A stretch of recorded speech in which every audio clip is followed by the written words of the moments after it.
Look very serious, concerned people. But how could you have a representative of the people, which all three of these people are supposed to be, in any country of the world? How could you have a representative of the people? And in any such discussion of this, never, never, never touch upon the fundamental obfuscation of the currency, which is the fundamental cause of all of this, not just in the United States, but across the world. Expatriation and termination of our industry, termination of our jobs, false appreciation of housing prices merely so that the publishers of the currency could maximize profits, undue profits for naught. And we could go bankrupt when there's a small dip that they call a recession, which we don't ever recover from. Why do I say we never recover from recessions? In truth, from the first day of this second life cycle of the so-called Federal Reserve System, we have a perpetual multiplication of falsified indebtedness in proportion to capacity to service that debt. Do we get better at some point? Do we actually go into recessions and then come out of them as we were? No. And it's in the numbers all throughout history that that's a fact.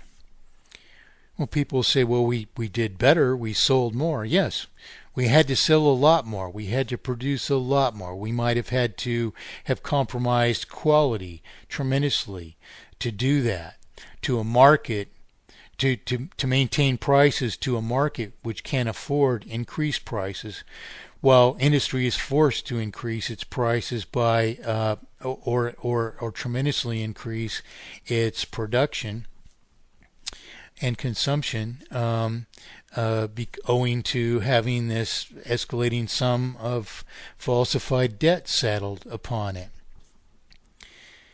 So the obfuscation of the currency is the cause of all these things. And these people make it their daily business to go through their lives as if the fundamental cause doesn't exist. Obviously, this has to be because they're there to preserve this crime which has been imposed upon us. They're not there to serve us. They're there to preserve the lie of banking and the lie of economy, which together comprise a huge deception, an ancient ruse, which in fact can only multiply terminal indebtedness upon us.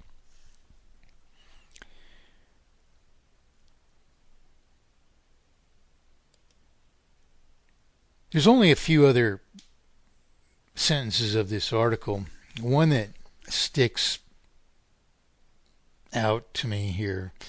Geithner said more than $500 billion in treasuries will mature in August. That's $500 billion will mature in August.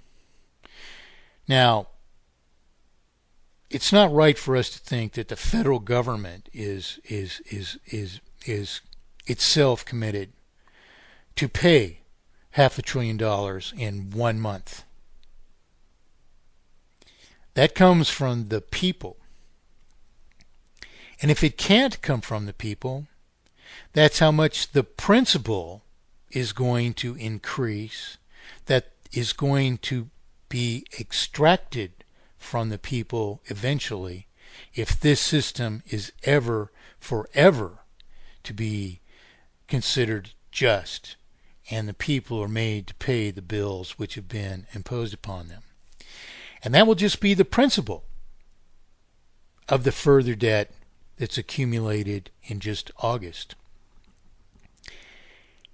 And the debt will increase then by however much the principal that's borrowed back into circulation in August is increased forever by interest. And this is why the federal governments of the world are in technical bankruptcy right now.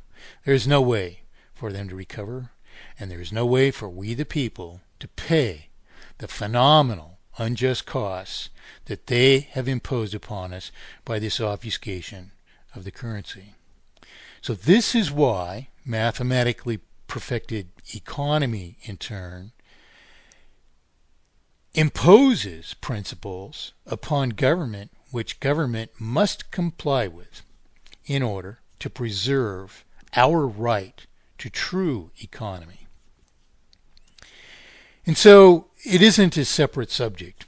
That is, taxation under mathematically perfected economy is not a separate subject of mathematically perfected economy.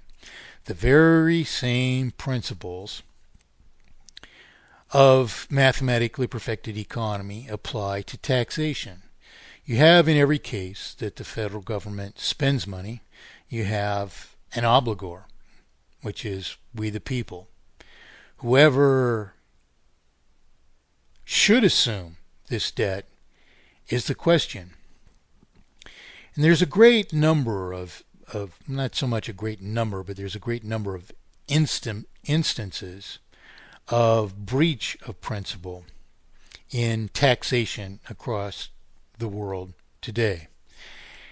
And I would generally assert, at least, because I believe it's a self-evident fact, and assertion is enough, that this is also a product of this obfuscation of the currency. That is, obfuscations of taxation are necessary to obscure where your money is going. If you're spending $15,000 a year to put 2 children, 3 children through school,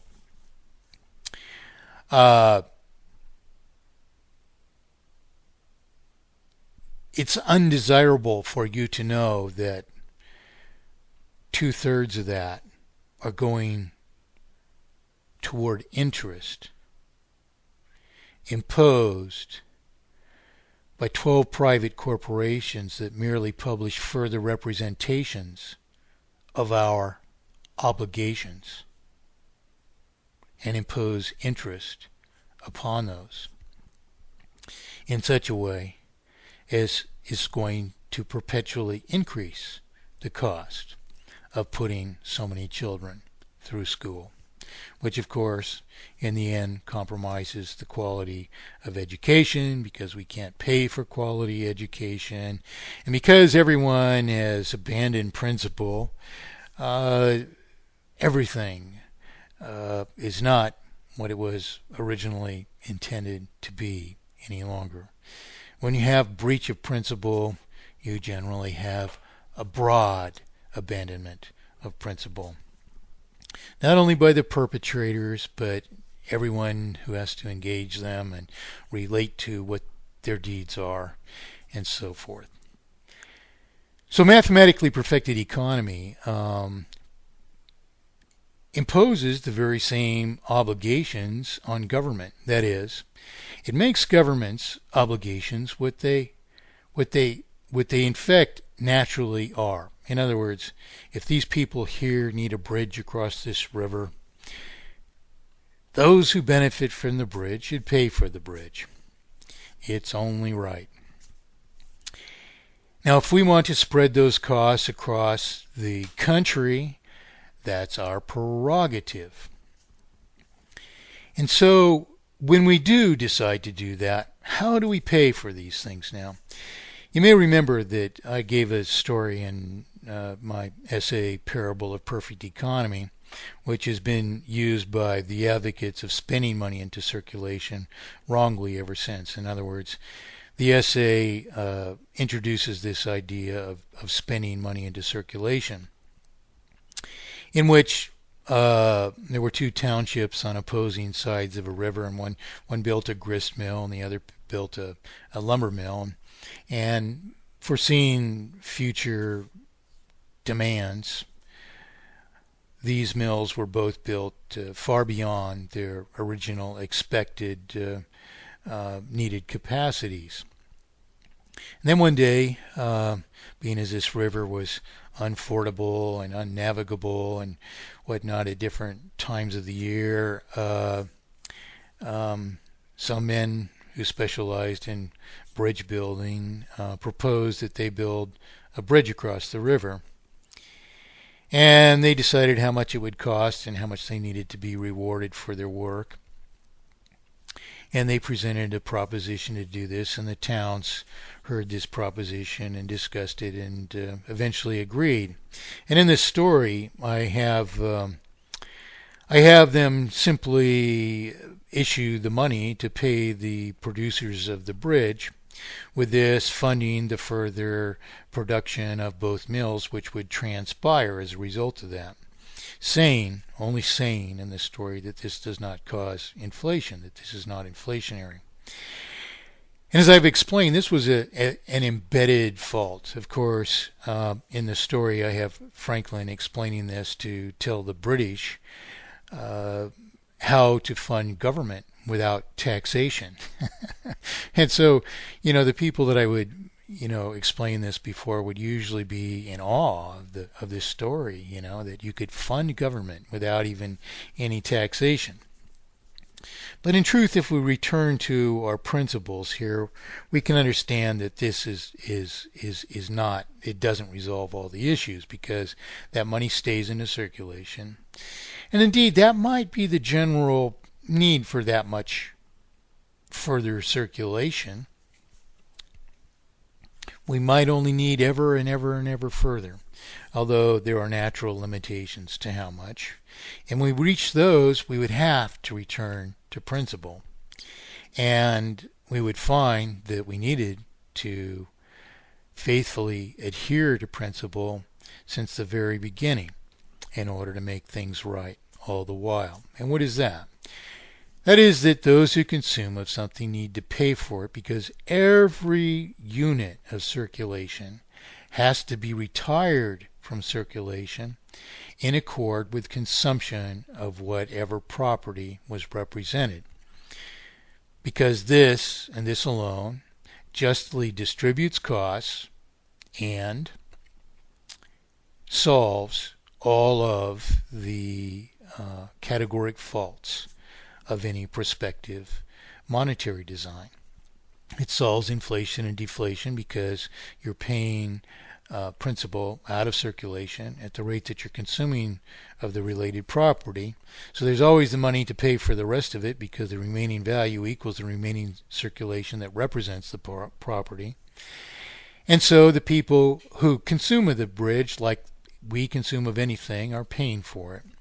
Their economy is not a free lunch. We could just spend money into circulation for everything and no one would ever have to work. Well, that's not true at all, you see. And what's more, if we just spent money into circulation, which is a lie if we do anything else, if we're advocating spending money into circulation, that is the way that we have to introduce circulation. Now, when I challenge my imitators on, their proposition of spending money into circulation, I said, well, it's inflationary because you're not paying the units of circulation out of circulation.